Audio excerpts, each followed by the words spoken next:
We're live. We've got a few different cameras tonight, so if it doesn't seem like I'm looking at the screen, it doesn't mean that I'm not loving you. I'm loving everyone. I'm just kind of panning the audience of cameras that we have. We want to make sure that we encompass the whole universe tonight. As best we can. Hi friends, well welcome. I'm very excited to welcome all of you here today and all of you who are watching the recording. My name is Florence Sophia. I am your host today. I'm a certified yoga instructor, a Reiki healer, a holistic health coach, and a blue belt Brazilian Jiu-Jitsu athlete. I am so excited to welcome our guest today, John dePass. You are about to learn about a completely different new world, and make sure you get comfortable, get yourself, any snacks or anything, and without further ado, let me introduce you to John. So John is a professional trainer and coach for 30 years, lifetime athlete and a Mr. Universe competitor. His background was in kinesiology and psychology. However, he calls himself a student of life. And John has been married for 17 years. He's a father of 3, so busy household. And a seeker of knowledge and an alchemical teacher of truth. So thank you, John, for being here with us. Thank you for having me. Thank you for this experience. You're very welcome. So for those of our viewers who don't know about yourself, can you tell us about your story? Where did it begin? And without spending the whole night, just give us the essential bits of how did you get here today in your beautiful house. This is your office, right? Yeah, this is my private studio. It's in my home. Yeah. So, I mean, now my lifetime career is what I love, which is exercise, nutrition, and mindset coaching. This is what I do full time. I've been doing it for 30 years. This is inside of my home. I'm in the Burlington Lakeshore. I train people, help people with exercise and nutrition online and offline, so both are options. Okay, well, definitely a good time with COVID for online. Yes, I think that's the trend, isn't it, of the world, is to move towards the online world. So I'm happy to involve myself as much as I can online. Yeah. So tell us, how did you find that adjustment from going into a regular routine to having to work from home? Did you find your clients having any impact? I've been at home now for 4 years. Okay. So I've been working from home for 4 years. Yeah. So I'm very comfortable with it. I love it. I love it. No, my commute is awesome.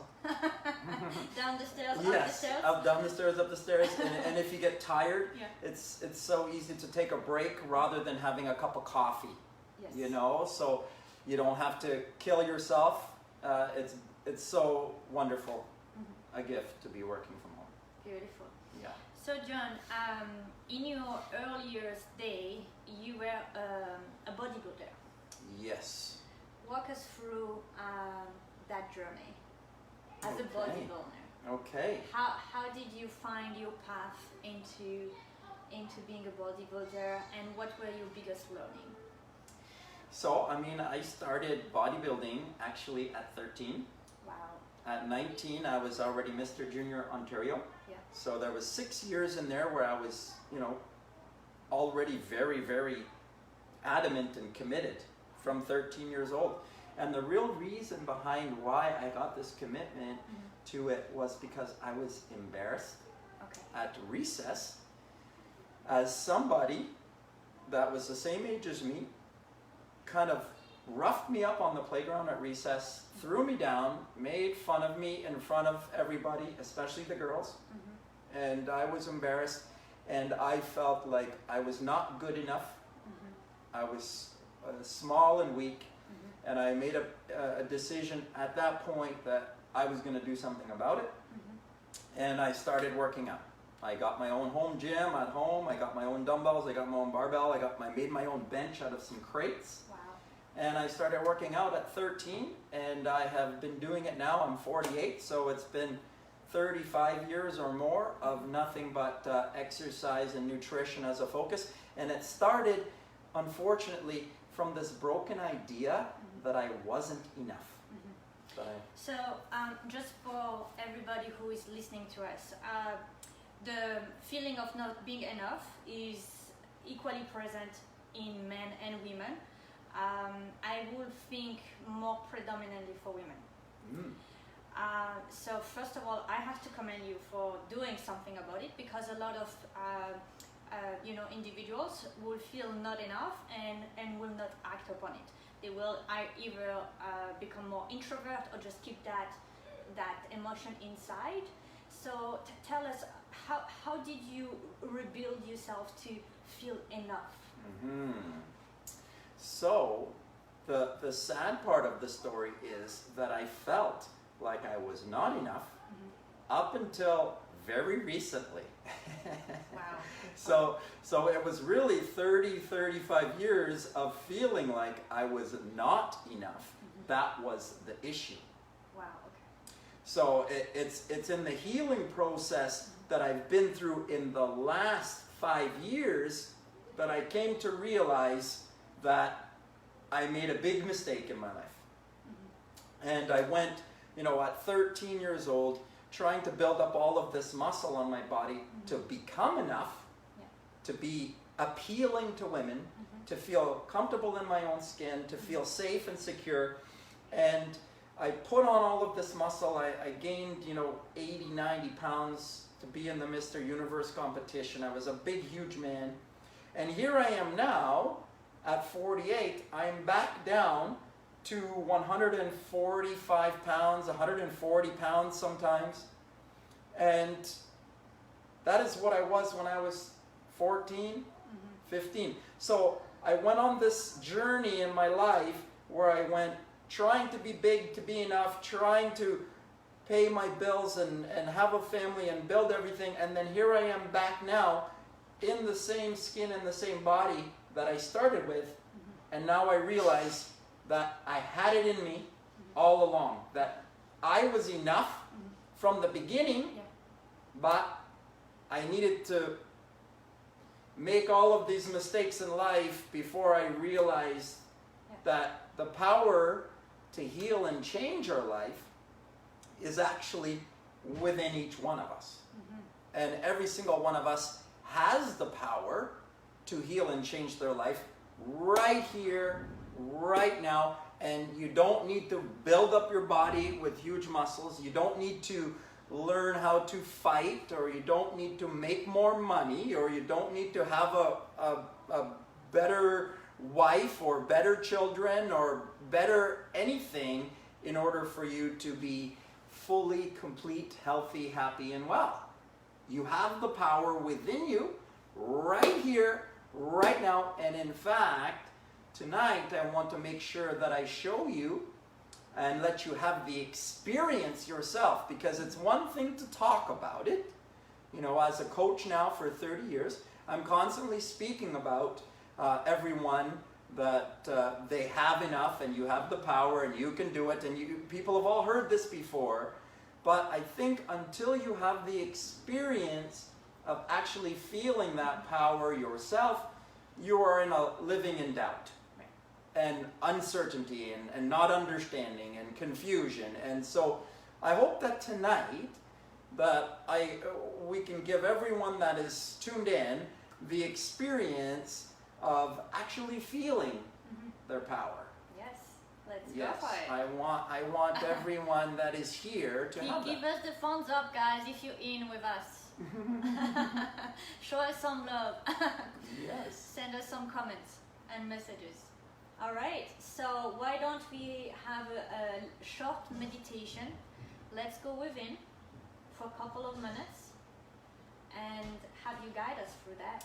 Yes, I would love to, if we could, start off with an experience so that everyone can feel their own power. And I think it's very important to understand that sometimes during our day, myself included, things happen. that we cannot control. Right. This happens to everyone. Yeah. In fact, everyone in the world right now is subject to COVID-19, which is something around us that we cannot control. So everyone is familiar with this thing where something happens in our life, in our day, that we cannot control. Take and us off track. Takes us off track. And we're like, I had started with a good day. What happened? And then it turns into, right? Yeah. Right. We all know how that feels, right? Yes. So you know, what can you do in the moment when something, you know, radical is happening around you that you cannot control? What can you do right here, right now? I want you to see, you know, the effect of actually practicing something that you could practice on your own in your own life. If something happens in your day tomorrow, what can you do? Tell us. Right. I want to know. So I tell you, I'm talking about power. I'm talking about universal power. I'm talking about source energy. You know, you could refer to it as God, Prana. if you like. In yoga. Yeah. You could call it prana. Yeah. Yes. You could call it chi. Yes. You could call it love. I like to refer to it as loving energy.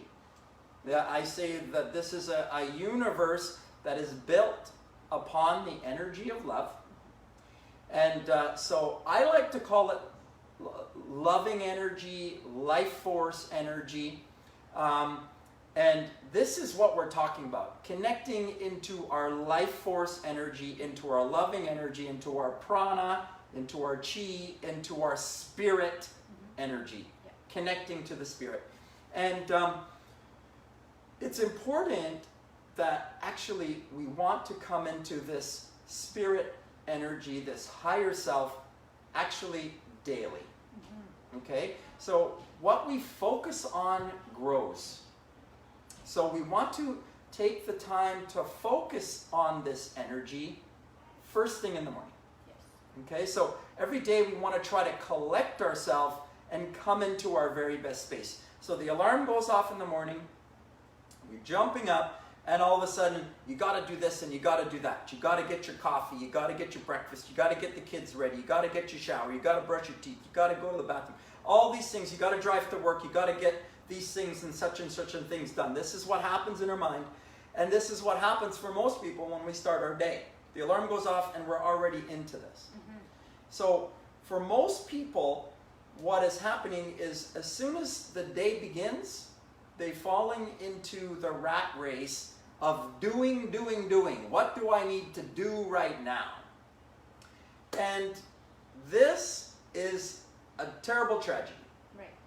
So switch the rat to morning routine. Right? We need a morning routine. That's right. We have to start our day Yeah. by collecting ourselves and being with ourselves. Okay, so the energy of self, this is like the life force energy, the loving energy of me. I need to come into the loving energy of me first thing in the morning. So when the alarm goes off, rather than what do I need to do and jumping up and going to it, first thing that I need to do is I need to set some time to give love to me.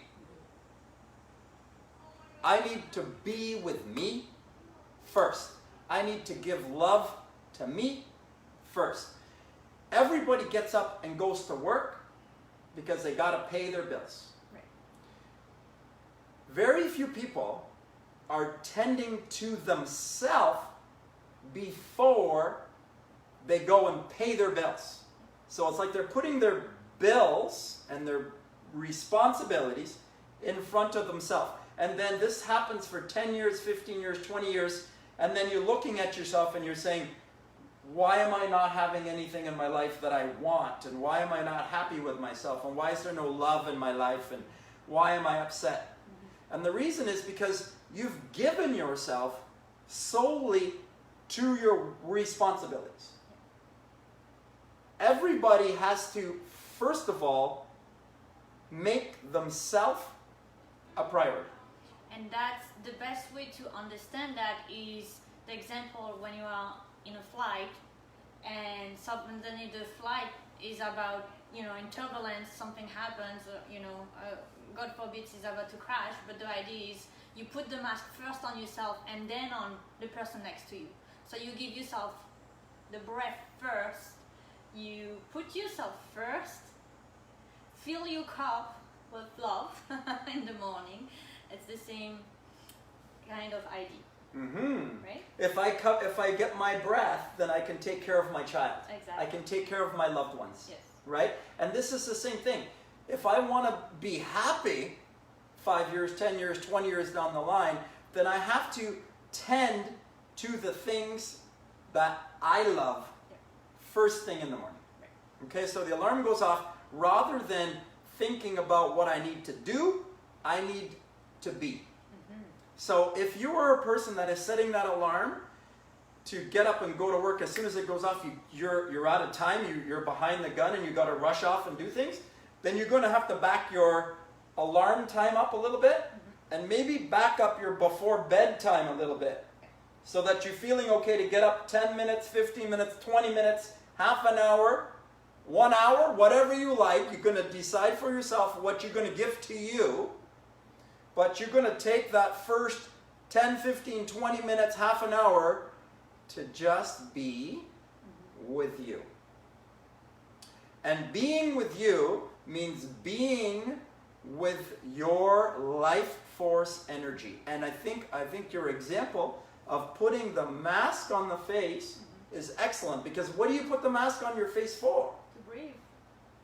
What do I need to do first thing in the morning? To breathe. I need to breathe first thing in the morning, and that's as simple as it is.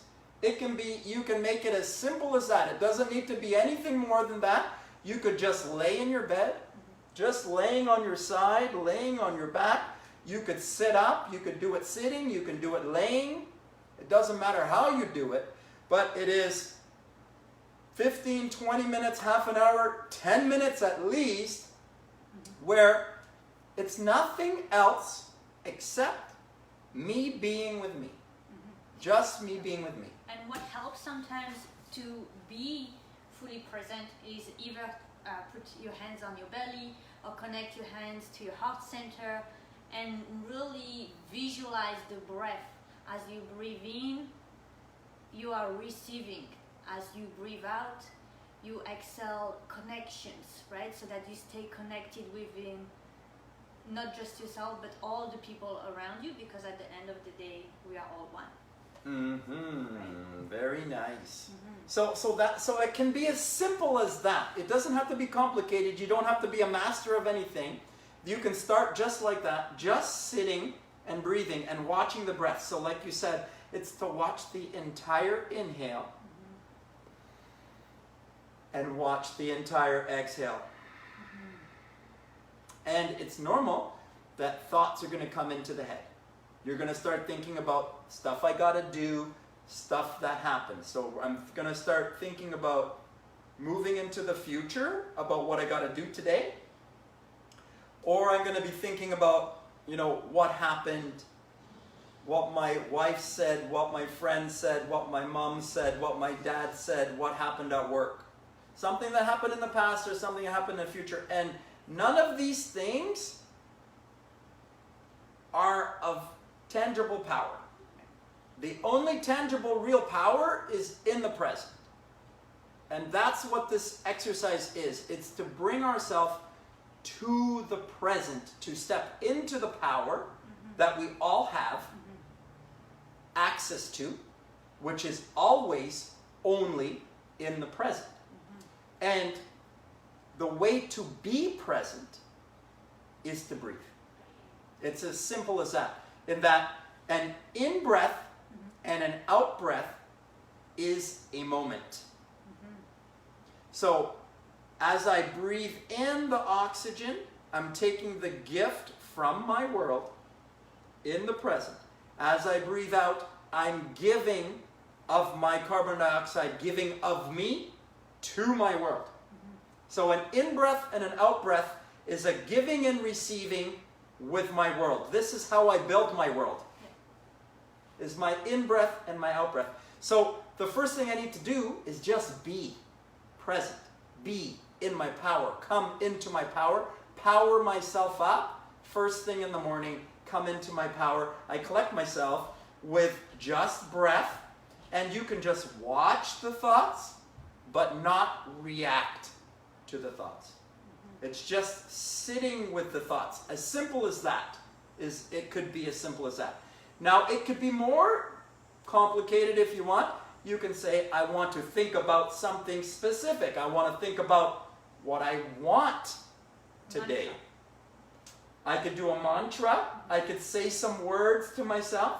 I could think about something that is very heartwarming. I can think about my goals. I can think about my nutrition. A question. I can think about a question. I could ask myself a question. Yeah. I could ask myself a good question. Yeah. I could write down 5 good questions that I want to think about. Yeah. Or just one. Just one. Start with one. Or just one. Because the job of the brain is to find the answer for you. So if you sit with a question, you may not get the answer right away, but eventually, I can guarantee you 100%, eventually the brain will find that answer. When you stay present. So when you're looking for something, you're going to find it. Yeah. So if the question is wrong, you're going to find the wrong answer. Right. And that, the perfect way to illustrate this is, I've lost my keys.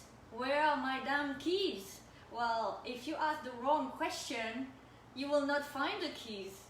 But if you ask the universe, help me find my keys, they will show up. So that's where ask the right question Or, is important. where did I remember seeing my keys last? Or when was the last time I saw my keys? Rather than, where are my keys? Where are my keys? I can't find my keys, right? Yeah. So it's asking the right question, and it's coming to the right energy first thing in the morning. I have to devote some time to putting myself into my best place. So what is it that puts me into my best place? Well, if I think and talk about what I love, that helps me to be in my best place. If I think and talk about what I'm thankful for, what I'm grateful for, if I think and talk about what I want, if I think and talk about my desires, if I think and talk about something that is a great memory for me, a great experience for me. Or if I'm say thinking I want to improve my relationship or improve my career or make more money. So it's not thinking about the problem with the relationship. So let's say I'm bringing it into my relationship with my wife. I've been married for 17 years. I'm not going to pretend like everything has been perfect the whole time. It has not been. That is a lie if anyone is telling you it's always been perfect. No, I don't believe it. Everyone has troubles in their relationship. People have troubles, men and women especially have troubles all the time. But it's to think about my relationship not as it is, not as it was, but as I want it to be. So if I'm trying to fix my relationship or I'm trying to make more money, I'm thinking about the money I want to make or the type of relationship I want to have. So let's say I'm having a fight with my wife. I don't want to think about the fight and what she did wrong and what she needs to know and what she needs to see and what she needs to hear from me. That is not going to fix the problem. That is not going to make my wife love me anymore. It's not going to make my relationship any better. What I want to think about, actually, is I want to think about how I can be loving to my wife today. How can I be loving to my wife today? How can I be more loving to my daughter today? How can I be more loving with my son today? What opportunities could I find today to be loving to my wife, my son, my daughter?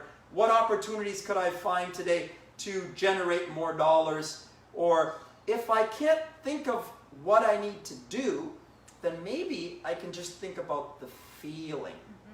And visualize yourself. Visualize. Already there. And feeling and seeing the colors, who is there with you. So yeah, so getting a vision in my mind of what I want rather than what is.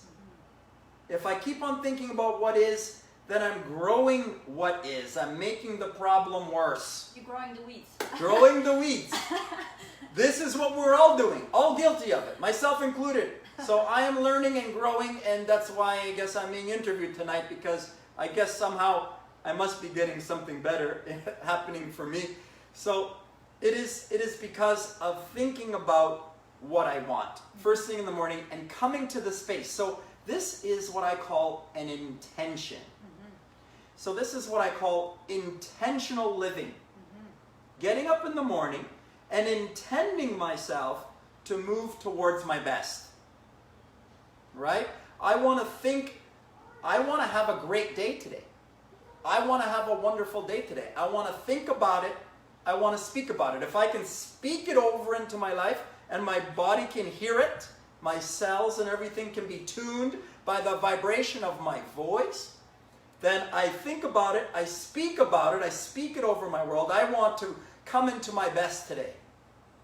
I want to be my best today. I want to have my very best day. I want to be on my very best energy today. So I proclaim it in mind, and if I can, in voice. As long as my wife is not sleeping beside me, I want to get up and say it out loud. I want to sing it. Sing it, yell it, scream it, sing it, connect to it. Yeah. Think about it, speak about it. And then, like you said, visualize it. So I want to come to the emotional response. It starts as a thought, an intention to grow and come into my best for today. And then the feeling is a response to the intention. The feeling comes as a response to the intention. So I'm not going to feel great until I intend greatness. Does that make sense? And if you don't feel great when you wake up in the morning, just pretend you feel great. You know, Intend it. Exactly. Convince your mind that you are amazing, and visualize yourself getting into that power, pose, power energy, and confuse that ego that is trying to say, no, I'm grumpy today. I have to go to work. It's a choice. It's a choice. You can choose to be grumpy if you like, Right. or you can intend for more. If I intend for more, and I strive for more with my thoughts, my words, and my actions, then I will achieve more. But if I don't try, it cannot happen. It has to happen with a belief. So at the basis, you said that there. I am the power. This is at the root. I have to be believing that I am the power. I am the creator. I am creating my life. I have to think it. I have to believe it. I have to say it. So I am the power. I am the creator. I'm coming into that space. I am creating my greatest day. I'm thinking about it. I'm speaking about it. And then I'm using my imagination. My imagination is me feeling it. So if I think about my greatest day and I speak about my greatest day, I'm intending it, and then the next step, imagining it. Imagine your greatest day. Take a moment to imagine your greatest, maybe your greatest vacation. And dream big about it, right? Don't visualize, just at a small resort, you want to try to save money. No. No restrictions, no limit. Yeah. Boundless energy. Exactly. Boundless energy. Yeah. Connect to your boundless energy first thing in the morning. Come to your best with intention, imagination. Imagine it into your reality. Bring yourself into your best space. Then you get up and do the things you got to do before you go to work. Now you're going to work, and all of a sudden, the bomb drops. Something happens. Now what to do? Something has happened that is pulling me into a negative space. So I came out of my morning start and I was in the right space and all of a sudden I'm bumping into something and I can feel, Your boss coming at you. your boss is coming at you, your employees are coming at you, your kids are coming at you, your husband is coming at you, your wife is coming at you, your parents are coming at you. Who is coming at you? Someone is coming at you, and you are being hit by something that you cannot control. COVID-19 is out and about, and it's coming at you, this negative energy, and how to deal. And you already talked about it. I want to let you have an experience of how you can collect yourself in a moment when something happens. You have some sort of experience that is pulling you out of your space. And you need to get yourself back into your best space for the remainder of your day. So if we could just start off today with having a very short, brief experience of summoning our power. Okay? Let's collect our power. So, a big part of it is believing that you have power. And at the start, you may have a lot of doubt in your power. So, at the start, sometimes it's better to get yourself around a coach, get yourself around someone that is a little bit more aware of their power, because that may be helpful. Yep. If you are in self-doubt, if your worth and your value is low because of things that have happened in your life up to this point, your worth and your value may be low, and if this is the case, you may benefit from reaching out for some help. But if you are ready, that you believe that I am the power in my life, and I want to take control of my life, and I want to seize control of this moment right now, then I can, after my wife or my boss or my child or my friend or my enemy has done whatever to me, and I've been pulled out of my space, the next thing I need to do is I need to collect myself. So maybe I shut my door, and I go into my room for a second, and before I start dealing with the problem, I need to collect myself. I need to get myself into my power space. Because even if there's a problem around, COVID-19 is around, even if there's a problem, I can receive the problem with my best, or I can receive the problem with my worst. And if I receive the problem with my worst, I'm going to make that problem even worse. If I receive the problem with my best, I'm going to make the problem better than it is. Does that make sense? Right? So when the problem happens, what I can do is I can just shut the door. Okay, I heard what I got to do. I can shut my office door. I can shut my bedroom door. I can just take a minute. I shut the bathroom door, just lock myself in there, and I can do a power moment, which is what I want to do right now. I want to power ourselves up. I want to come into our power collectively. So we are intending it. We are speaking about it. Yeah. And then next, we are going to take action toward it. Because that's what it takes. It takes thought, intention. It takes choice, decision to do it. And then I got to actually take action. There's got to be some kind of action, right? So here's a very simple breath work action that you can take when you fall into a problem in your day. And I want you to have the experience now. We will have the experience together. So together I am a infinite being of love. You are a feminine, infinite being of love. So we have two beings of love, infinite beings of love, collected together. When two or more come together, the power is double, more than double, Right. more than double, Yeah. infinitely doubled. Okay? So I have power, you have power. If you and I intend together, we can create something that is higher or bigger than both of us. Does that make sense? So we are now intending to create a power space right here, right now.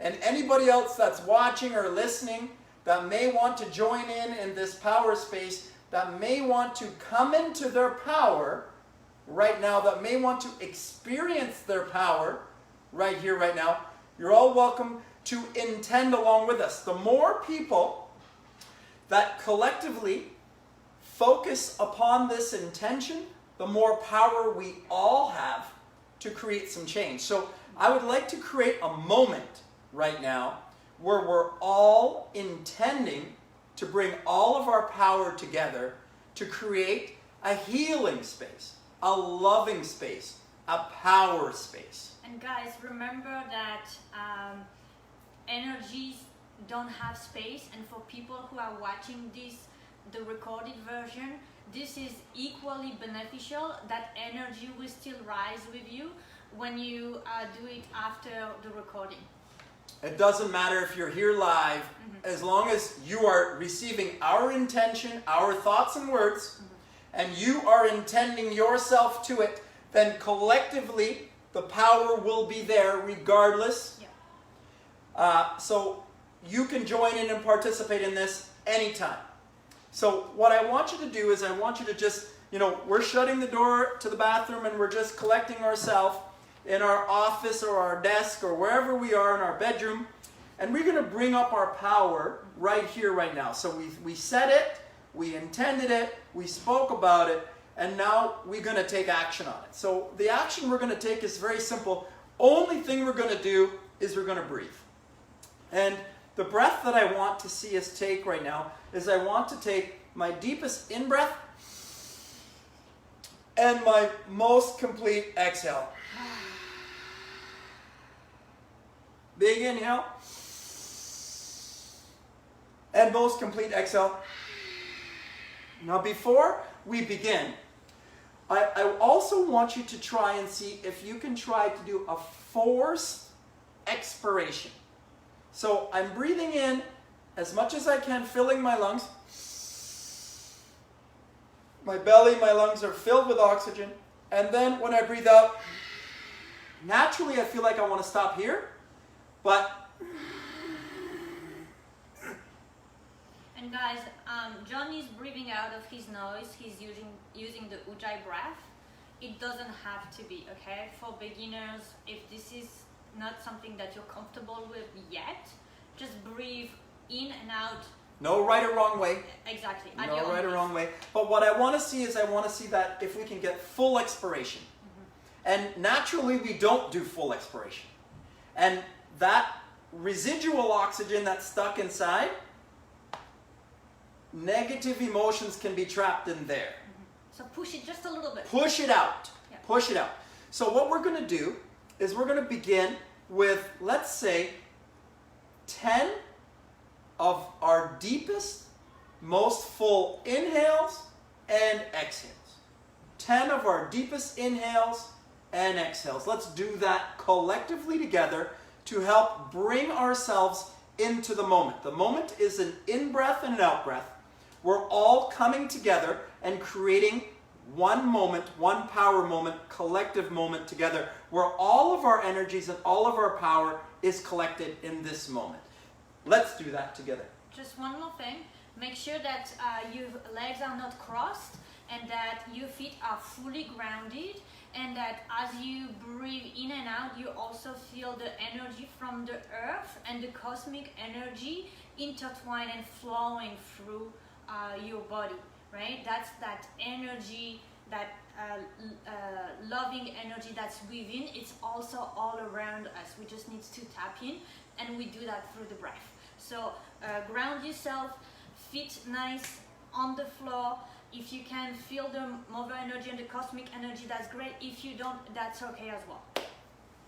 And I like to focus on my in-breath. I like to imagine when I'm breathing in, I'm picking up my energy. And when I'm breathing out, I am allowing my energy to move freely through me. I'm breathing up my energy with each breath in. And with each exhale, I'm allowing my energy to move freely through my body. Big inhale. Exhale. Doing your best. Big inhale. Exhale.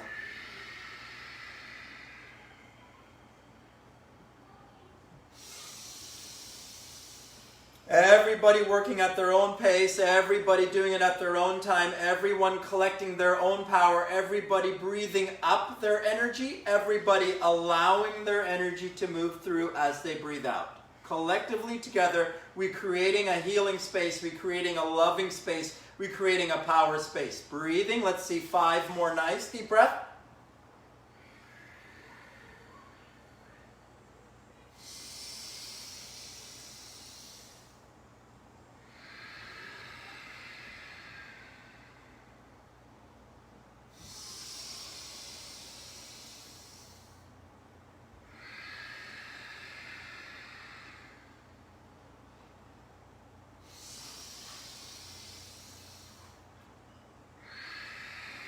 Let's try 2 more of your deepest breaths. Nice deep breaths in.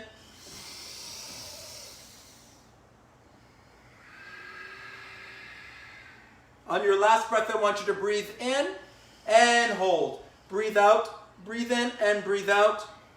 And hold your breath after you've breathed out.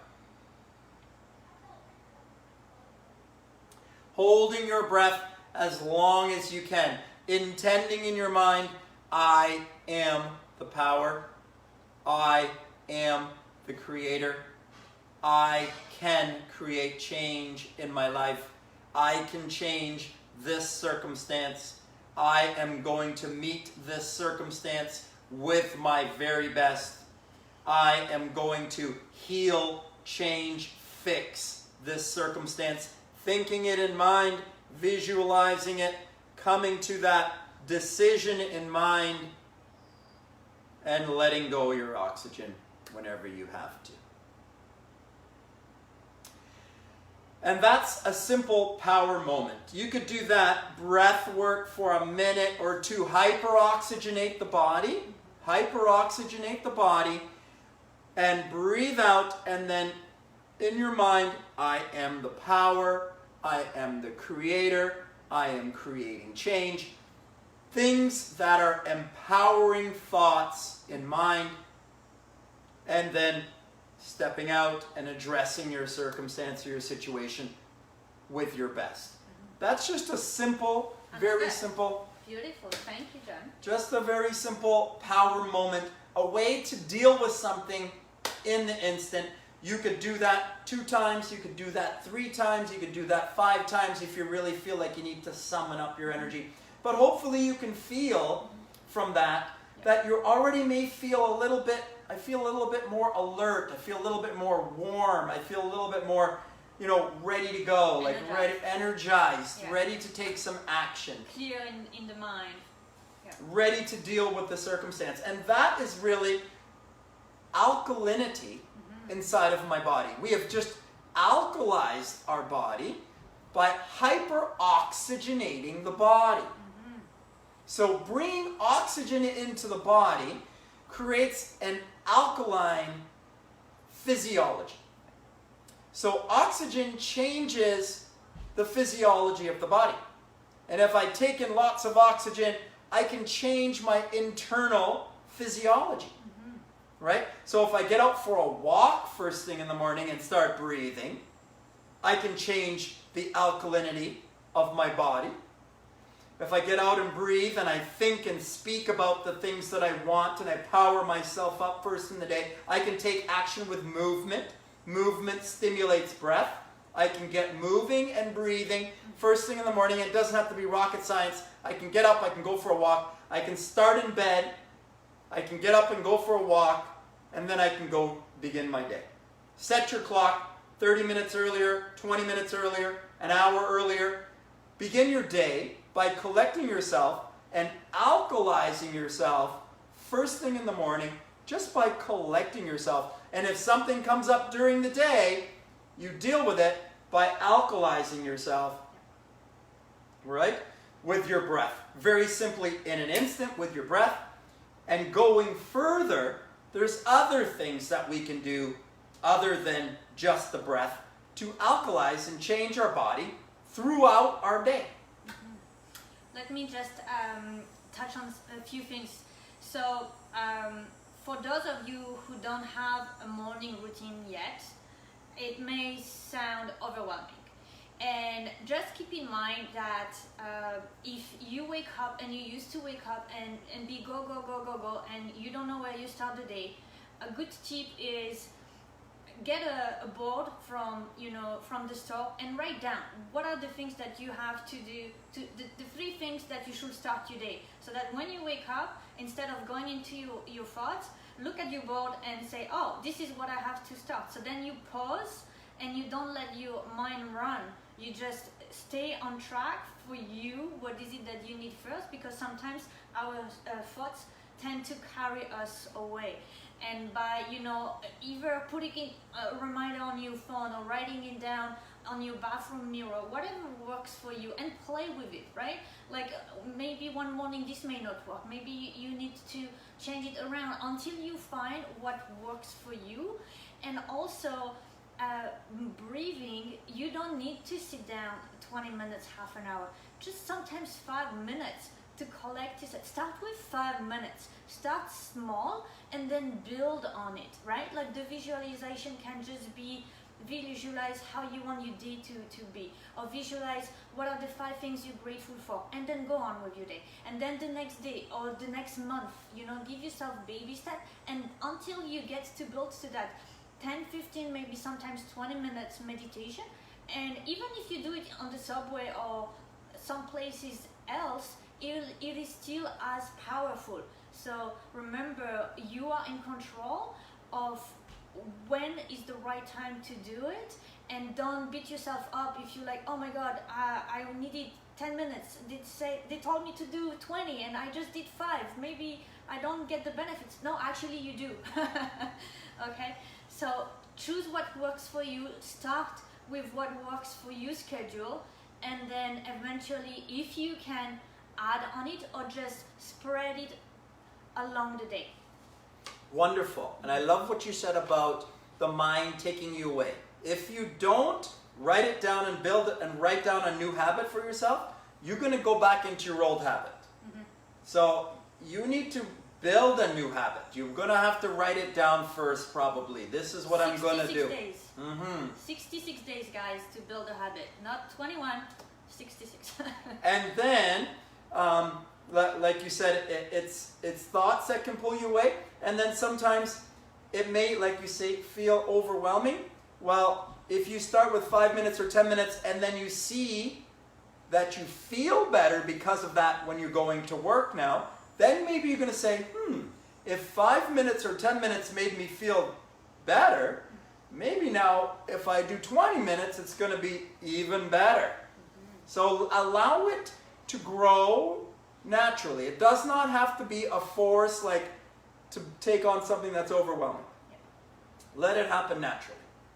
So talk to us about workouts, right? I will say, like, from my understanding, and I'd love to have your input into this, a workout, the way I've seen a workout before in my mind is, oh my god, I need to have that 1 hour. I need to get myself ready. I need to put it in my schedule, and very often I wouldn't have an hour because I just have too many things in my day.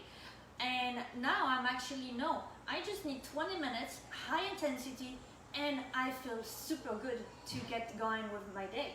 So a workout could be as simple as 12, 15 minutes, 20 minutes, 30 minutes. It could be short. It doesn't have to be long. A walk in the morning for 20 minutes, 30 minutes, even 15 minutes, where I'm walking and thinking and talking about the things that I want, the things that I like, the things that I love, the things that I'm grateful for, the things that I'm thankful for, the things that I'm creating, the things that I want to create. As simple as that. It could be that. If you want the workout to be more, the workout could be an organized 30-minute workout. But I really want to get away from this idea because, I'm a perfect example. At 13, I believed that I needed to rip my body apart in order to have a workout. This is a broken collective idea that's across the world. I'm not sure if this was orchestrated purposely or not, but right now, science is telling us that a workout is like a breakdown of the muscles, a ripping of the muscles, so that the muscles can regenerate themselves stronger and better than they were before. And this is what people's idea of a workout is. And I had this idea for 30 years, so I don't blame anybody for having this idea. It took me 30 years to get out of this idea. If I can help you to get out of this idea today, what a magical gift that is. You do not need to annihilate yourself to be well. I no longer annihilate myself. I stimulate. Yoga is a wonderful stimulation. It's breath and movement. It's strengthening and lengthening. This is what the body needs. It needs strengthening and lengthening. It needs movement, which triggers the natural response of breath. It brings oxygen into the body. It alkalizes the body. It raises the hormones, growth hormone, testosterone. It raises epinephrine, norepinephrine, adrenaline. It raises brain neurotransmitters. It sets you up for success physiologically so that you can perform properly throughout your day. It empowers you. So we got to get by this, I don't have time to exercise. It can be as simple as get up and go for a walk. John, so I know, very often our mind or ego will jump in and will say, oh my God, like I'm dying here. And you go into all those crazy thoughts, oh, this is too heavy. So what should an athlete, what kind of questions do they need to ask themselves, or what do they have to think when they do a workout so that they're not kind of, self-sabotaging the workout to get the most out of it? The best way is to think about your breath. Stop thinking about all of the stuff that's going on inside of your head. Thinking about the breath. Every extension, every flexion of my body is an exhale. Every flexion and extension. Flexion and extension. Every extension is an inhale. Every flexion is an exhale. Inhale and exhale. Inhale and exhale. Be present. When you do kettlebell, though, they teach you that there's more breath, right? That they add more breath with the movement. Why is that? I don't know why anyone would teach more breath with the movement. I when I'm doing a kettlebell swing, it's an inhale. Yeah.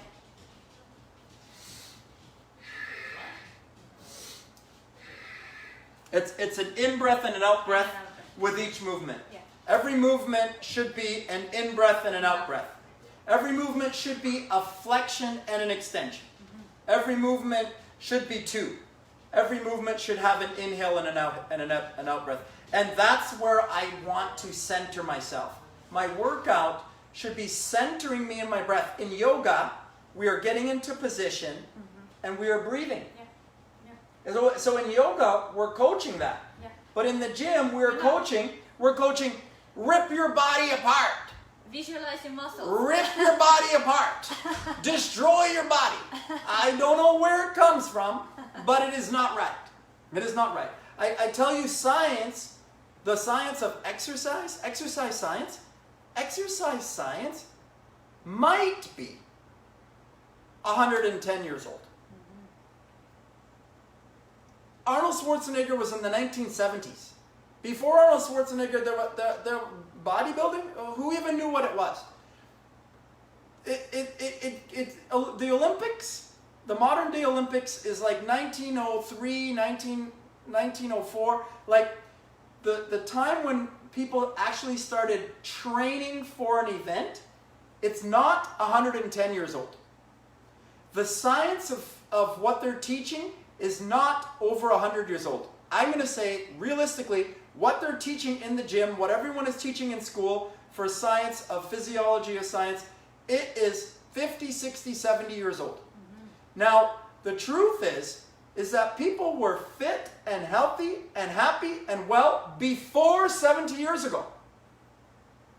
And they did not have this messed up science. People were healthy and happy before this. Yeah. So we have to align ourselves with things that have been here for an eternity. Things that have always been here. Now, if you look at yoga, it's 2,500 years old. And if you look at the principles of it, it's body weight, it's strength, it's core, it's length, it's breadth. Okay? And if you go further than that, people were walking and picking up children and doing work before that. People were healthy and happy and physically strong and well before even yoga. Yep. So, but if you want to go back to the principles of yoga 2,500 years ago, we need body weight. We don't need heavy weights. We don't need a massive amounts of weight to make change in your life. We need consistency. We need habit. We need behavior. Discipline. That's right, self-discipline. Yeah. We need self-discipline. And listen, self-discipline is not something that just appears in your life. Self-discipline is something that happens from a practice, a daily practice. Getting up in the morning and coming to a practice of just watching your breath, that's a practice. Then add walking, that's a practice. Then I want to go more, I'm going to add some stretching. Then I want to go more, I'm going to add a little bit of resistance with body weight or a little bit of lightweight dumbbells. It doesn't need to be complicated. The exercise doesn't need to be this complicated thing. Now, I want you to understand that there's a separation. I'm approaching 50 years of age. Most of the people that I work with, deal with are over 40. If you're talking about trying to be happy, healthy, and well, that's what I'm talking about. If you're talking about being the next Mr. Olympia, qualifying to get a gold medal in the Olympics, okay, you want to do all of that stuff, you want to stick that stuff up your butt, whatever you want to do, that's about sport. Sport and health are two different things. Understand, sport is about money. It's about dollars. It's about filling seats. It's about filling auditoriums. It's about paying for players and giving getting TV rights and selling commercials. It's about money. That's not health. That's profit. Profit distorts health. Now, a lot of people are doing what professional athletes are doing to be healthy. That is broken. That's not right. Thank you. That is not right. That is not what we need to do to be healthy. Yeah. There's a separation between being a professional athlete and just being, listen, happy, healthy, well. So I'm a better person for myself, for my wife, for my children, for my clients, for everybody else that I engage with in the world. This is a different philosophy than I need to bench press 300 pounds more times this week than I did last week. Why? So John, you had experience with drugs and steroids. Tell us, what was your biggest learning from it? What's my takeaway? Yes. A few things that I take away. I had the experience being in the Mr. Universe competition, being a younger man. I thought I was going to be, making my living from bodybuilding. I needed to take these steroids. I justified it to be a bodybuilder, to be the best that I could be. I needed to do this. Whatever, how I justified it to myself. What I learned from that experience is a couple of things. One, when I was taking this drug, it's like your normal testosterone level is 200 milligrams a week. Male testosterone level is about 200 milligrams a week when they're a young, vibrant, athletic man. Now, when you're taking testosterone, you're taking like 400, 600, 800, 1,000 milligrams. Athletes go even higher. Can you imagine? You're 10 times man. 5, 10 times man. Okay. So you're feeling like just wound up and ready to explode. You're going to the gym, you're exploding in the gym. Yeah. It's great for that. Yeah. But can you imagine how a man is already? You know, you know how a man is already, right? I think The we all do. perfection of masculinity, right? The perfection of masculinity, right? You're gonna make that 5 times, 10 times more potent than it was. Is going to be 5 times, 10 times the problems. Okay? You're going to magnify everything. Not just your ability to work out. You're going to magnify your impulsiveness. You're going to magnify your impatience. You're going to magnify your problems. Whatever it is that you got is going to double, triple, 5 times over if you're using that substance. So I'm not knocking anybody that's doing it because I did it, but let me tell you, my takeaway from it is not going to, for every step you're going to take forward, it's going to take you back 3, 4, 5 steps. It's not a win that you think you're going to get unless you're getting ready for the Olympics, you're getting ready for a contract for $1 million. I can't think of any other reason why you need to do this, right? I say you don't need to do that. Would you say that and men and women equally would use substances like that because first of all they feel they're not enough, or they're trying to heal some trauma or some shadow, and do you have any advice how you can heal those, but in a better way? You cannot heal something by taking a chemical or a substance. Nothing heals inside of our body from a chemical. You are not deficient in any chemicals. Anything foreign from your body will not heal your body. Your body will only heal from the life force energy that heals all things. Remember when you broke your arm when you were a child, or your leg? You went to the doctor, they put it in a cast. The doctor didn't do anything but hold the bone still. When the bone was held still, it healed. With time.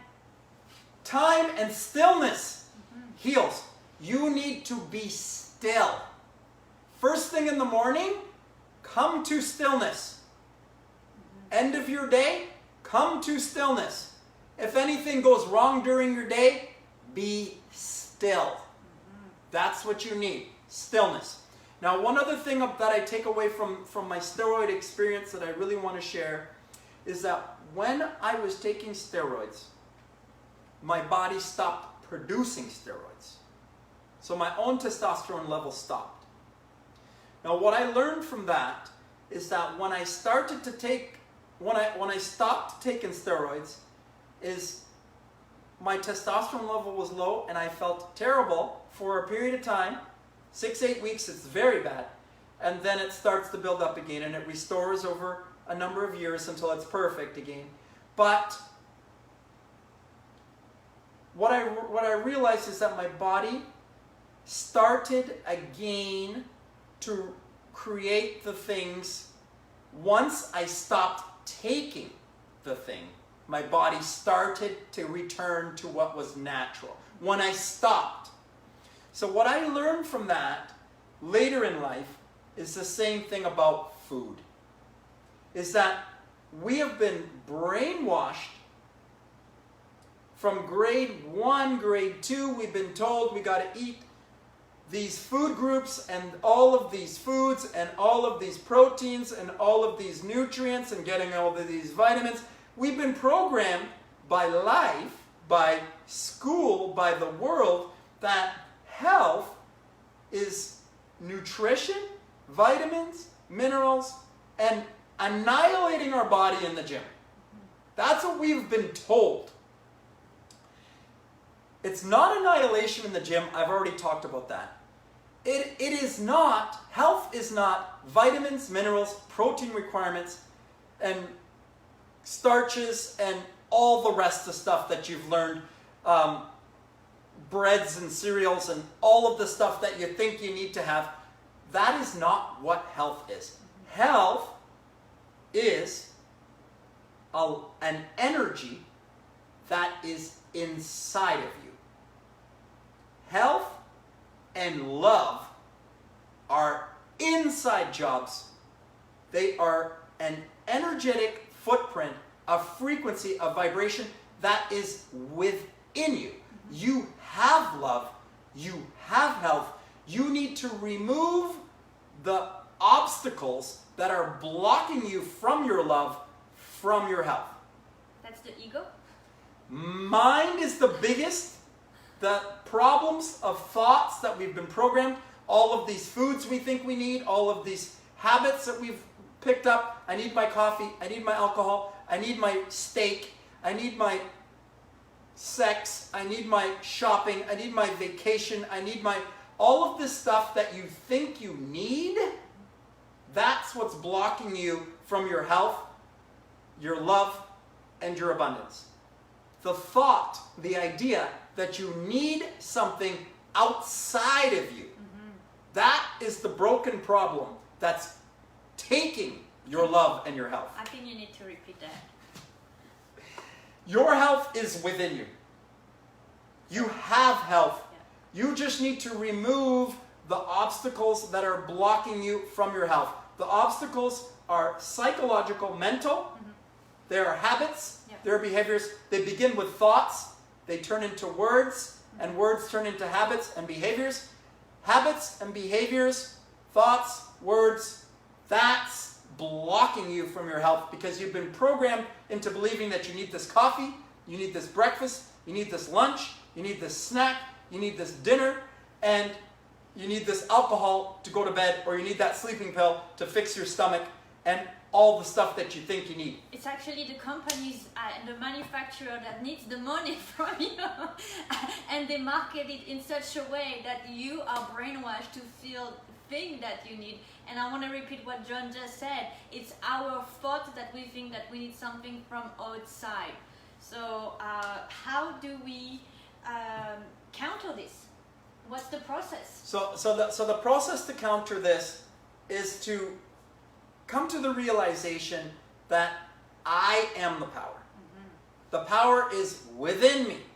I have the power and it is within me. I am the creator and I can change my circumstances. So I need to take back my power from what I have given it to. So if I've given my power to coffee, if I've given my power to my wife, if I've given my power to my children, if I've given my power to breakfast, lunch, and dinner, and alcohol, and medication, and doctors, and my boss, and my job, and my bills, I need to collect myself from all of those things. I need to take back my power from all of those things. So I'm going to have to stand up to my coffee, to my breakfast, to my lunch, to my dinner, and I'm going to have to reel back the power and say, nuh-uh, not today. I'm not going to have breakfast. I'm not going to have lunch. I'm not going to have dinner. I'm not going to have alcohol. I'm not going to have coffee.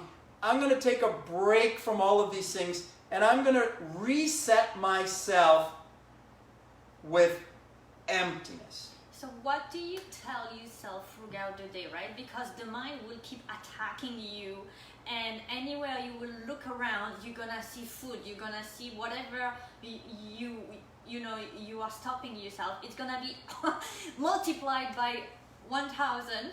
How do you, just telling yourself today I'm not gonna do it is not powerful, enough.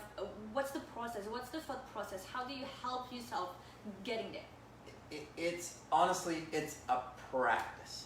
It's that daily I'm going to practice. So if I start this is a fasting lifestyle that I'm talking about. Fasting is a wonderful, natural way to alkalize the body. There it is again. Fasting alkalizes the body. Raw foods contain oxygen. They're live. they alkalize the body. Fasting alkalizes, breath work alkalizes, exercise alkalizes, raw foods alkalize. All of the things that alkalize my body are going to bring me back from the separation that has happened within my body. What's going on is my body has been brainwashed into coffee and breakfast and lunch and alcohol and dinner and steak and meat and all of these dead foods that do not contain any life force energy anymore. I've filled these things into my body and I've created an acid inside of my body, and acids are agitating. And as long as I'm agitated, I cannot be still. And when I cannot be still, I cannot be well. Remember the arm, the broken bone? I gotta be still to be well. I've got to get the acids out of my life so that I can sit and be still. And acid is also inflammation, and from inflammation you get injury, you get pain, all kinds of pain, all sickness, all disease, negative emotions. Everything gets stored in your body, and everything is like a ripple effect. So tell us, how did you start feeling after you've been keeping that practice of fasting? After you start fasting, you moving through the practice, fasting, raw foods, exercise, meditation, thoughts, words, these are all a part of the practice of alkalizing. And it's not something that happens overnight. It happens incrementally, little bits at a time. But it starts off. I got a daily food practice, a fasting practice of being empty 14 hours a day. Start there. If I say I'm going to be finished dinner at 7, and I'm not going to eat anything again all night long, and I'm not going to eat anything when I get up in the morning, and I'm going to go for a walk on empty, and then I'm not going to eat anything 9, 10, 11, 12, maybe not till 11 o'clock in the morning. Between 11 and 7, I'm going to eat. So I'm going to make my eating window smaller. Rather than getting up and going to have a coffee and breakfast, I'm not going to have it until 11. And then I'm going to have my dinner, instead of eating dinner at 8, 9, 10, and a snack while I'm watching a movie, I'm going to finish my food at 7, so that my eating time is going to be 7, 8, 9 hours at the most. And then I'm empty for 12, 13, 14, 15, 16 hours a day. I start there. Whatever I can manage. If I can go 14 hours a day to start, I start there. Every day I fast 14 hours. I build a habit, build a routine. It's a habit, it's a practice. 14 hours a day of emptiness. Once I get used to that, then I go 15. Then I go 16. Then I go to 2 meals a day instead of 3 or 4 or 5. John, how do you stop telling or getting into that kind of gratification mindset where you will fast for those 14 hours and then you'll tell yourself, oh my God, I fasted, I've done it, I deserve an ice cream now. And at the start, maybe that's what is going to happen. Okay. And it's okay. Okay. Okay? It's okay to mess up. Messing up is a part of the game. But you're going to have the ice cream, and then after you have the ice cream, you're going to say, you know what? I felt better when I was empty. And then you're going to realize that I'm actually better when I'm doing the right thing. And then you know what? I'm going to fast again tomorrow, and tomorrow I'm not going to have an ice cream. When it comes to eat, I'm going to have 3 apples. I'm going to have a bowl of cherries. I'm going to have a bowl of grapes. I'm going to have 3 bananas. I'm going to have some strawberries. I'm going to have some juice, raw juice, pasteurized juice. Get a juicer. Put some celery, put some ginger, put some turmeric, put some beets, put some carrots, put some apples, put some pears. Make a juice, drink a juice. A live juice. Yeah. When it's alive, it contains the life force energy. And I think we got to get into the food a bit here. Because we talked about the exercise, we talked about the mindset, we talked about the breath work, we talked about breathing. We got to talk about the food. The food is the same thing. We have to understand. We're talking about connecting to our life force energy. We're connecting to our loving energy. We're connecting to our highest frequency, our greatest vibration. This is the loving energy of our universe. It is a natural flow of energy that is always here. There's two energies here always. Always two energies flowing in a natural circle, a natural cycle that never stops. It's always here, two energies. That life force energy, everything that is alive is alkaline. When it begins to die, it begins the decomposition process, it becomes acidic. So if you take an apple, it grows nice and red on the tree, it falls down, it drops down, it starts to ferment on the ground, it starts to rot, it starts to break apart. The acidity breaks it apart so it can go into the ground. Understand, when it dies, it's acid. So if you're eating a diet that has got dead food, anything that is dead, if you eat it, you're putting decomposition into your body, you're putting acid into your body. The other thing about, without making you stop, guys, eating what you're eating, when an animal gets killed, it usually is killed in a not very nice setting. So all that fear gets stored within the meat, and we are actually eating that. So it's emotional stuff. It's emotional. As well as acidic. Yeah, exactly. And it's because it's emotional of, that fear, it becomes acidic. And then on top of it, you got hormones in there, you got all sorts of chemicals and improper feeding and whatever else is adding to it. But listen, I'm also not saying you have to go 100% raw food. I'm also not saying that you need to be, stopping meat. What I am suggesting is that we build a new natural balance in that we can have anything. And choose your meat, right? Choose your fruits, choose your vegetables. You can have anything, but it just needs to be a little bit different balance. We cannot have meat every single day, maybe 3, 4, 5 times a day. I used to do it, and I ended up with a body filled with pain, and I realized I needed to make a change in my life. So that's how I stumbled across the healing powers of raw foods and fasting. So that took 4 or 5 years to detoxify my body and get all of that stuff out of the body.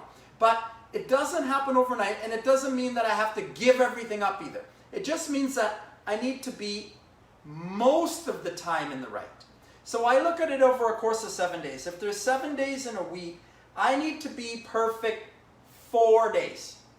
If I'm going to relax a little bit, Friday, Saturday, and Sunday, birthday party, Christmas, Easter, somebody's event, something's going on, normal stuff. You want to have an ice cream cone, you want to have some pizza, you want to have some scrambled eggs, I don't know, whatever you like to have on the weekend, you want to have a glass of wine, you want to have your coffee.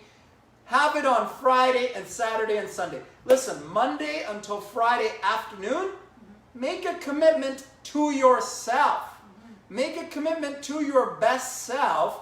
Monday to Friday afternoon, relax and have some fun on Friday night and Saturday and Sunday, if that's what fun is for you. And then you come back to your boundaries again Monday to Friday. If I want to make a change in my life, it doesn't happen by doing the same things. And it doesn't happen either by living in a box. You cannot live in a box either. We just need to change the balance that we are most of the time doing the right things. Most of the time choosing live, raw, alkaline foods. Most of the time spending in emptiness. There's 24 hours in the day. If I can spend 13 or 14 of them empty, I'm just changing the natural balance inside of my body to spend more time in the right. This is what has to happen. It doesn't have to be perfection. My program is called Imperfection because you don't have to be perfect. You just need to be a little bit more perfect than imperfect. You can have your cake and eat it too. You just need to do more of the right things than the wrong things. We need to find a new natural balance. And Does it make sense? The reason why you're doing the right thing is because it actually brings you more energy, more clarity, more positivity. You know, the example I'm thinking about is I have a practice of taking cold shower every day. Wonderful practice. And when I started, it was horrible. I would go to the shower, I would turn the shower too cold, and every single morning, you know, it will be like a horror movie. But eventually what happens is that, first of all, you're fighting that ego, because it will always be, you know, somewhere in the back. At the beginning, it will be like the elephant in the room, and eventually it dissipates. And the reason why the ego stop fighting is because your body's like, oh my god, that cold shower actually gives me energy the whole day. And that's the same principle of the fasting. You will realize how much more efficient, better, happier, not just you, but around you, you become by having those practices for yourself. And that's how then it, you know, that discipline just becomes a beautiful practice, something that your body is actually craving, as opposed to craving all, you know, the fast food or the junk food that society has imposed on us. So the experience or the practice develops the discipline and helps you to realize the benefits and helps you to realize that you are in charge and you are the power and you have the ability to make change. So the practice fuels the desire. The desire develops from the practice. You may say, I don't feel like having a cold shower. I don't feel like eating apples. I don't feel like eating fruits and vegetables. You won't at the start, but as you do the practice, you will develop it from the practice. Your body will ask for it. Yes. Yeah. Yes. Very nice. So tell us a little bit more about people, you know, who through this COVID time and any other time are struggling with, whether it's like we talked, depression, their shadow, you know, any type of anxiety.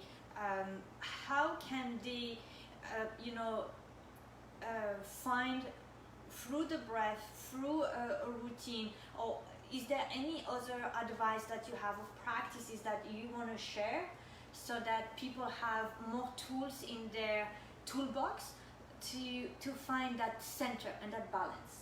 I think you brought up a couple things that I think we should talk about there. Is you talked about shadow. And shadow is like the darkness in your life. Everyone's got trauma in their life. I got a trauma story I could share. We all have trauma in our life. Nobody's excused from this. We've all been through problems.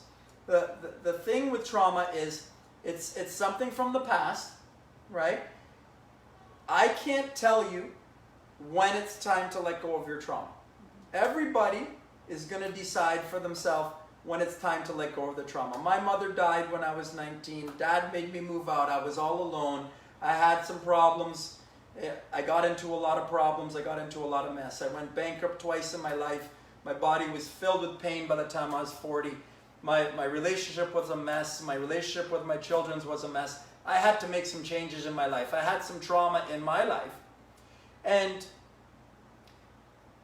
I carried it. I'm not good enough. There's something wrong with my wife. My children should be different or better. Poor me, I'm a black man. Poor me, I don't make enough money. Poor me, poor me. Victim mentality.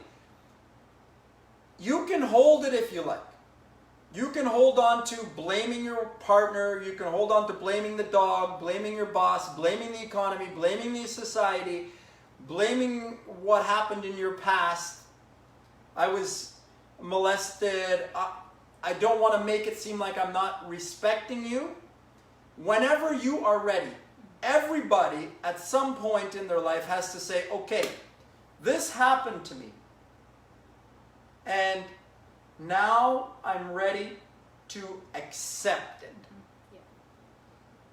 At some point in your life, I can't make you make that decision. When you are ready, that you decide, okay, you know what? I've been carrying this story for 10, 20, 30, 40, 50 years, I'm ready to stop blaming my ex. I'm ready to stop blaming my boss. I'm ready to stop blaming the economy. I'm ready to start taking responsibility myself. Doesn't mean you're gonna forget, but accept and move on. Look for bigger, better dreams, and use all those practices to refine Uplift. refine a beautiful path for yourself. Because if you go into those thoughts, oh my God, this happened to me, then your mind will keep circling around, and the mind has such a power that it believes whatever you feed you. It's like planting a seed. Your mind will believe the thoughts that you're feeding it. So if you feed those weeds, you will be living in those weeds. So clean up the weeds, clean up the garden, and have those positive thoughts. And it's not gonna happen overnight. You're gonna have to practice every day, over and over, and believing and have faith, and take that leap of faith that there's a good world out there. There are amazing people out there. There's a lot of coaches that are there to walk you through anything that comes at you. Just take that step for yourself. So I like that. It's repetition. It's reprogramming the subconscious mind is what has to happen. We need to reprogram the subconscious mind to allow things to happen on automatic pilot. The subconscious will just do it for you if it's reprogrammed. Now, the way we program the subconscious mind is through repetition and rehearsal. So we have to practice it daily in order to be successful. It's a practice. Very nice. So John, we are coming towards the end. I can't believe how time has been flying. We may have to do a repeat, volume 2. So guys, let us know, also comment, how do you find this interview with John. If there are any questions that we may have not answered, please post them. We will review them and we will share, and please also share that video with your friends. So moving into the rapid fire questions. Okay, rapid fire question. So I have 6 questions for you, and just whatever comes to mind. Okay. So we talked already about routine, but do you want to just tell us in a nutshell, what is your morning, weekly routine? So for me, it's up. I don't usually use an alarm. It's like whenever I get up, and I always get up before time, before I need to, I just naturally do. That's become my habit now. It's to lay in bed, first of all, laying and breathing, and thinking about my goals and thinking about what I want to create. And then sitting up and breathing, thinking about what I want to create. So that can happen for me for 15 or 20 minutes, or sometimes if I'm processing something very big in my life, I'll wake up very early and it's going. It's already going. So there's no fixed time, but it's some time in the morning where I'm collecting myself for some time with breath and consciously intending my very best into my moment. That's the first thing. Then, for me, because I'm a trainer coach, often I'm in the gym early at 7 o'clock, 6 o'clock before this COVID thing. 7 o'clock now, I'm usually starting with customers. But, I'm moving with my customers. I'm breathing with my customers. I'm guiding my customers with thoughts and words. And those same thoughts and words are the same thoughts and words that I want to say to myself. So I begin my day with the right thoughts and the right words. I want to speak them into my reality. I want to speak my mantra into my reality. What I want to create, I want to think and speak about it first thing in the morning. And then some point during the day, obviously there's exercise. My exercise mostly happens, with my customers. I'm exercising along with them, but there's some exercise. And then there's, daily fasting. There's raw foods most of the time, and cooked and processed foods on the lesser of the time. I definitely still eat cooked and processed foods. I definitely recommend that people maintain balance, some natural balance in their life. However, if you've got an imbalance with your health, your wealth, your relationship, you may want to go further into raw foods for a period of time until you restore your balance. So you may need to change the balance quickly by going further, deeper for 30 days, 60 days, 90 days, trying to be mostly raw foods or juices for a period of time just to try and really heal or change something drastically, and then you're coming into finding a balance. Very nice. Next question. What is your audacious aspiration? What really stretches you? Stretches me is I want to I love to be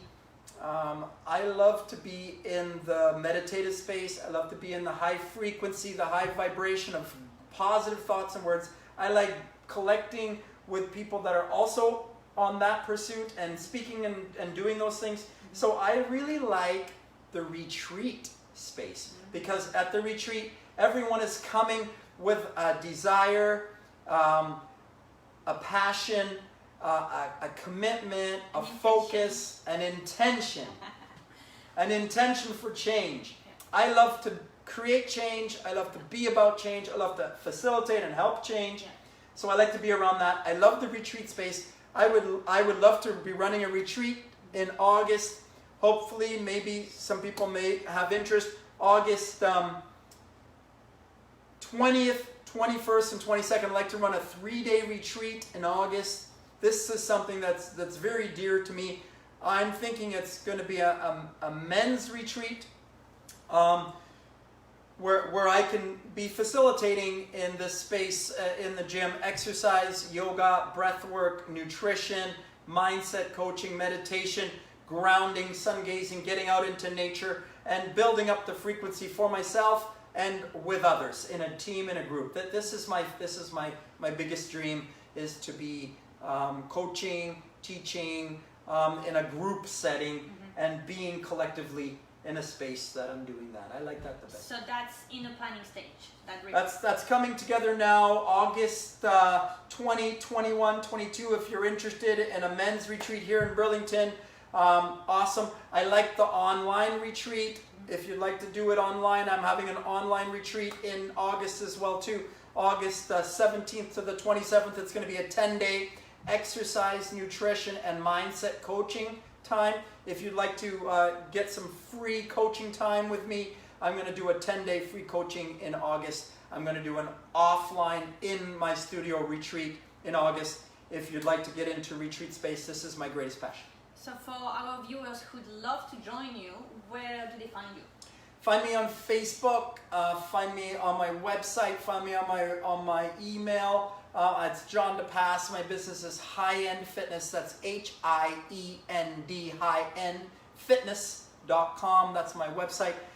Email me, John at highendfitness, HIEND fitness.com. Let's talk about it. Let's have a phone call. Let's start with a phone call. Let's have a chat.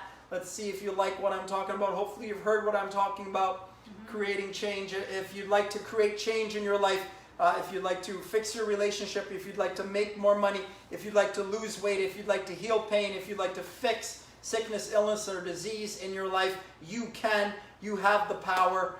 You have the power to fix, change, or heal anything in your life. You have that power. Next question. Name 5 things that you are deeply curious about. 5 things I'm deeply curious about. I want to travel more. I want to see more in the world. I would love to see different places in the world. I would like to collaborate. I like this. This is collaboration. I like to collaborate with other like-minded people to create something of value. Curious about any practices that you haven't yet tried that you may plan in the future? since you are experimenting a lot? I like biohacks, so I like experiences of you know, cryogenics, for freezing yourself, right? This is great for anti-inflammatory. I'd love to explore that. Yeah. I would like to scuba dive. I'd like to parachute. Ooh, very nice. What would you like to give freely? What would I like to give freely? I would like to give freely of my loving energy. I'd like to give freely of my loving energy. I could have bet $1 million that would be that answer. I knew you were going to say that. What are the 3 most important values to you in life, and how do they link to beauty and longevity? I like the value of principle-centered living. I like the value of heart-centered living. Principle-centered living I define as your thoughts, the ideas and beliefs and things that your intentions. This is your principles, the things that are most important to you in your life. And I like heart-centered living. This is emotions. This is feeling. So intentions stimulate emotions. So the right thoughts stimulate the right feelings. If I always maintain the right thoughts, I always create the right feelings. So intentional living or principle-centered living and heart-centered living, they spiral off of each other, and they put you into your best space energetically. And this is what beauty comes from. Beauty comes from being in alignment with your true nature. Your true nature is a blend of your thoughts and your feelings. Last question. What do you believe in? I believe in one creative energy. I believe in one creative force that came from the back of the cosmos. It came and it decided, for whatever reason, for no reason at all, it decided it wanted to come and experience the physical. And so it separated itself into 2. It separated itself into masculine and feminine so that it could come together and feel love, what it is. It is love in the back of the cosmos. It separated itself into 2. Masculine and feminine, 2 energies. There's always 2 energies here. It separated itself into 2 so that it could interact and feel itself. That's beautiful. And guys, the image that John is getting at is when you have masculine and feminine balance, it appears as the infinity sign. 2 circles. Yeah. 2 circles. Yeah, 2 circles. Right? Yeah. Infinity. Yeah. So, you know, the world needs more heroes, John, and I want to take this time to acknowledge you. You know, if everybody will follow your steps, your advice in personal mastery, we will be in a really beautiful world. And Gandhi says it well, be the change you want to see in the world. So thank you for, you know, for being such an inspiration, an influencer, a role model, a coach, a father, a friend. You're running your own race, you're defining your own successes on your own terms, and you have the wisdom, the bravery, and the discipline to live your life according to your own mantra. So thank you for taking the time here today. I'm sure everybody took away at least one thing, if it's not everything. Is there anything else you'd like to share before we close? I'm grateful for the experience. I am so happy to collect all of my ideas. I am writing a book. Watch for it soon. If you need help, reach out to me. I am happy and grateful to help. Beautiful. So this will be posted on the Facebook. It will stay there. I will also have it on my YouTube channel, Jiu Jitsu Yoga. Feel free to subscribe. YouTube channel, Jiu-Jitsu Yoga. It will be also on Instagram, Jiu-Jitsu Yoga, and on John Facebook, John dePass. John dePass. Yeah, and your Instagram Yes, I will put on Instagram. is High-End? High-End Fitness, yes. High-End Fitness. There you go. H-I-E-N-D. So all kind of places you can find us. If there was any burning questions that we didn't answer, please reach out. And God bless you all. You know, we are your friends and sisters, and you know, we are there to make sure that you guys are following your path and finding your happiness and connect above all with your self-love. So thank you. Thank you. All right. All right.